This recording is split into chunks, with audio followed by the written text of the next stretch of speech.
This is my Jeep Wrangler JKU. That's my Cat 47. And these are my bearded dragons. These are all captive bred. 2 of these are babies that I've raised up from adults from my pair from the 90s named Fang and Collison. Collison was the female. That's my SandFire. As you can see, she's orange. And this patch on her head, where it's white, that is actually skin that she's getting ready to shed. Now it gets really dull, and eventually that will start peeling here before long. It's one of our males. It's Batman. This is the Joker, right here.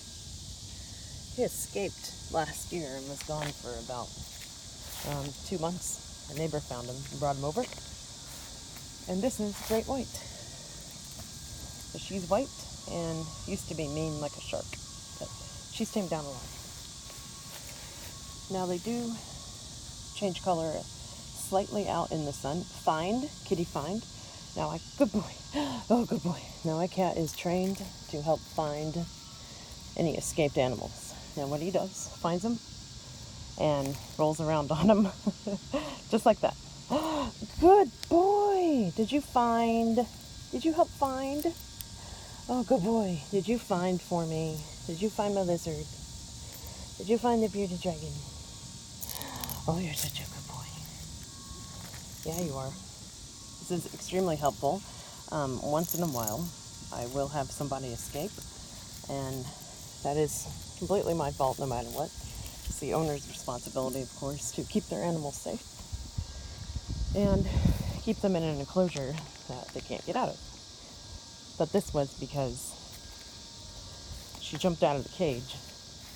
I have one of those bow fronts, 55-gallon, and I had one of the perches. One of these sticks up too high. And I came home one day and she was gone. Didn't know how she got out, and later I watched her do it again. And here's my find. Kitty, did you find? Oh, that's such a good boy. Good boy. Good boy, good boy. Now I will say this kitty is trained to help find animals. Now sometimes I have a box turtle that keeps getting out. It's gotten out twice. Climbs like crazy. And Joker. Now, Jokey is eating a marigold, as you can see. Hey there. And also, when I mentioned back to the escaping part, you gotta really watch your animals, because they will escape even if they've never gotten loose in all these years. And I've been keeping bearded dragons for almost 21 years. And it's the animals that you would never think would escape, because they're too big, too tired, or usually it's the enclosure they're not able to get out of. But they are escape artists at some point in their life. Turn their back for 1 second and get overly confident, which is very easy to do, that they can't get out, and they'll be gone. And usually you find them. Bearded dragons, I've had a couple get loose outside, and I cannot even explain the hours, days, weeks, the time I have spent in looking for them, and also enlisting the children from the neighborhood and friends and even coworkers to find them, and no luck. And they have all of them, believe it or not, all eventually turned up and fine. Bearded dragons can go a while. Like I had one last summer. I had him in a mesh, kind of a tub. And it was really high up. See, look at this guy down here. Now, they're getting a little frisky, so I'm going to put him in there. And climbed all the way up it, and I should have known. And gone. Lived everywhere. And he had gone over acre and a half into the neighbor's yard, and it had been there for a while. Now, I will say cats and all pets, no matter what, good as they are, should not be trusted, even if they're trustworthy, but don't trust them around animals such as these, like reptiles, because it only takes 1 second or one time, even if they've been good for years with them, for them to get a little bit wild or overly playful. At 47, when I ask him to find, he knows what that means, and half the time he's seen the animal escape and knows where he went. And primarily, I've had a couple tortoises over the years escape because, again, overly confident they couldn't get out of their enclosure, or poor latching of their tortoise table. I had a tortoise table and I had it on the side because it was giant. Had it latched, didn't think he'd be able to open it. Didn't think he would. The guy pushed it open. Had him in some of my other videos. His name's Lookie. It's actually a she. But Lookie had escaped, and my God, I spent so long searching and searching and searching. And finally, 47, this guy, Kitty, found him.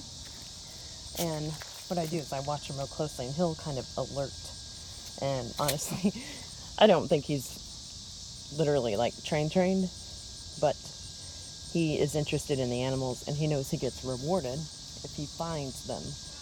Now, we have another cat who is very playful, and you really got to watch him around bearded dragons or anything you let loose for a little bit. And when I say let loose, they need the sunlight. They get metabolic bone disease pretty easily, and problems with the vitamin D3 and blah, blah, blah, metabolism, calcium, you know that. If not, I will talk about that later. Hi, sir. Hi. Now, as you can see, these dragons, and along with most inland bearded dragons that you see available in the market today, are very comfortable with people. And honestly, sometimes they prefer it only because they know that they get food, certain circumstances. And these guys, look at this. This is pretty typical, but they will climb onto your arm. And I've had these since literally, a couple of them I've had as hatchlings. And some are 3 years old, a couple 2, 1 6, but my female Collison, who's the mother, was literally 19 years and 2 months old. Kid you not. 19 years, 2 months. And the average lifespan is actually about, I say, they tell you 8 to 10 years, but in my experience, it's closer to, 12, easily. Maybe some even 15. My prized male, my first one ever, was 15 years and 3 months old when I had him, when I got him. But anyway, I'll talk to you later. Gotta run. Gonna eat some leaves here apparently. And I will see you later on. Turtle, Jeep, Jen, and signing off. There's my beloved horse.